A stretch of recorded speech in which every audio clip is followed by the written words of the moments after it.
Assalamualaikum warahmatullahi wabarakatuh. Halo semuanya. Pada video kali ini, kami akan membahas tentang mitigasi bencana alam. Tak perlu berlama-lama, langsung saja kami mulai pembahasannya. Bencana alam dan karakteristiknya. Bencana alam adalah peristiwa atau rangkaian peristiwa yang mengancam dan mengganggu kehidupan dan penghidupan masyarakat yang disebabkan baik oleh faktor alam dan atau faktor non-alam maupun faktor manusia, sehingga mengakibatkan timbulnya korban jiwa manusia dan dampak psikologis. Bencana gempa. Gempa bumi adalah getaran atau guncangan yang terjadi di permukaan bumi yang disebabkan oleh tumbukan antar lempeng, patahan aktif, aktivitas gunung api, atau runtuhan batuan. Dampak gempa. Gempa yang terjadi mengakibatkan kerusakan fisik, korban jiwa, dan sering diikuti oleh gejala bencana lain berupa longsor dan tsunami. Karakteristik gempa. Beberapa tanda sebelum terjadinya gempa, diantaranya sebagai berikut. Sering terjadi getaran-getaran kecil dan halus, adanya kegelisahan pada binatang, kadangkala air tanah terlihat keruh. Beberapa hal yang harus diwaspadai pada saat terjadinya gempa diantaranya sebagai berikut. Usahakan secepat mungkin keluar dari bangunan ataupun kendaraan. Bila tidak sempat keluar, berlindung di lemari atau kolong meja. Menjauhlah dari jembatan dan terowongan. Jauhi kawasan dekat pantai, jauhi daerah yang berbahaya. Bencana tsunami. Tsunami berasal dari bahasa Jepang yang berarti gelombang ombak lautan. Tsunami adalah serangkaian gelombang ombak laut raksasa yang timbul karena adanya pergeseran di dasar laut akibat gempa bumi. Berikut adalah dampak tsunami. Menyapu dan menghancurkan daerah yang dilewati sehingga akibat yang ditimbulkan oleh tsunami adalah korban jiwa yang sangat besar. Kemudian, karakteristik bencana tsunami. Pertanda sebelum terjadinya tsunami. Yang pertama, biasanya didahului oleh gempa sebesar 6 skala Richter. Yang kedua, air laut surut. Yang ketiga, air laut sangat gelap dengan suara gemuruh. Yang keempat, adanya hembusan angin yang baunya menusuk di dekat pantai. Kemudian, tindakan preventif pada daerah rawan tsunami. Yang pertama, membuat daerah pemecah ombak.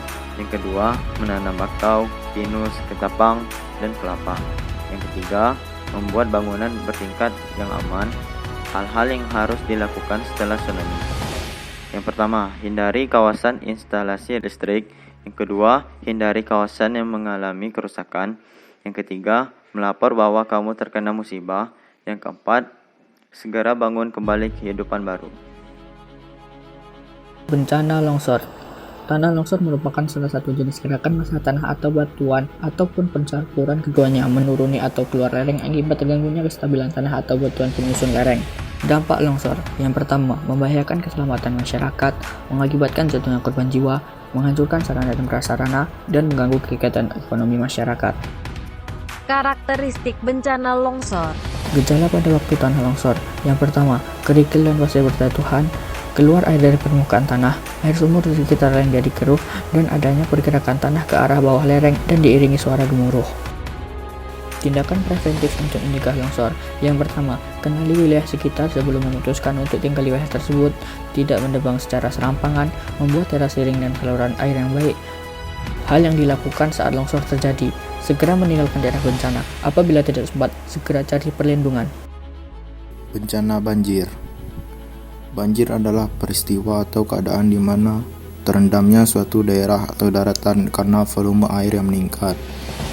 Dampak banjir: merusak sarana dan prasarana, merusak dan menghilangkan harta, menghentikan aktivitas, menyebabkan pemadaman listrik, dan mencemari lingkungan. Karakteristik banjir.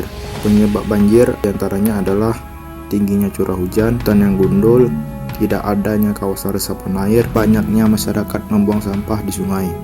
Hal yang dilakukan waktu banjir: yang pertama, pindahkan barang ke tempat yang lebih tinggi. Yang kedua, matikan listrik. Dan yang ketiga, segera mengungsi ke tempat yang tinggi dan aman. Adapun hal-hal yang dilakukan setelah banjir: pertama, kembali ke rumah untuk membersihkan rumah. Kedua, memeriksa informasi tentang bencana yang terjadi. Dan yang terakhir, melaporkan kerusakan kepada pihak berwenang.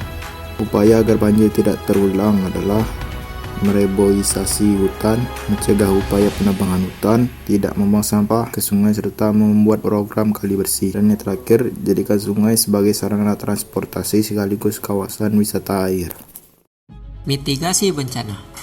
Mitigasi bencana adalah serangkaian upaya untuk mengurangi resiko bencana, baik melalui pembangunan fisik maupun penyadaran dan peningkatan kemampuan menghadapi ancaman bencana. Tujuan mitigasi bencana: mengurangi dampak yang ditimbulkan khususnya bagi penduduk, sebagai landasan pedoman untuk perencanaan pembangunan, meningkatkan pengetahuan masyarakat dalam menghadapi serta mengurangi dampak atau resiko bencana. 1. Lembaga yang berperan dalam penanggulangan bencana. Badan Nasional Penanggulangan Bencana (BNPB) berwenang merumuskan konsep kebijakan penanggulangan bencana, memantau dan mengevaluasi penanggulangan bencana. SAR, yang disebut Basarnas, Badan SAR Nasional, bertugas mencari, menolong, dan menyelamatkan jiwa manusia dalam suatu musibah. 2. Partisipasi masyarakat. Diperlukan kerjasama dan tolong-menolong dari masyarakat dalam menghadapi bencana. 3. Persebaran wilayah rawan bencana. Wilayah Indonesia dilalui oleh sabuk vulkanik yang memanjang dari Pulau Sumatera, Jawa, Nusa Tenggara, dan Sulawesi, yang berupa pegunungan vulkanik tua. Berikutnya adalah siklus penanggulangan bencana.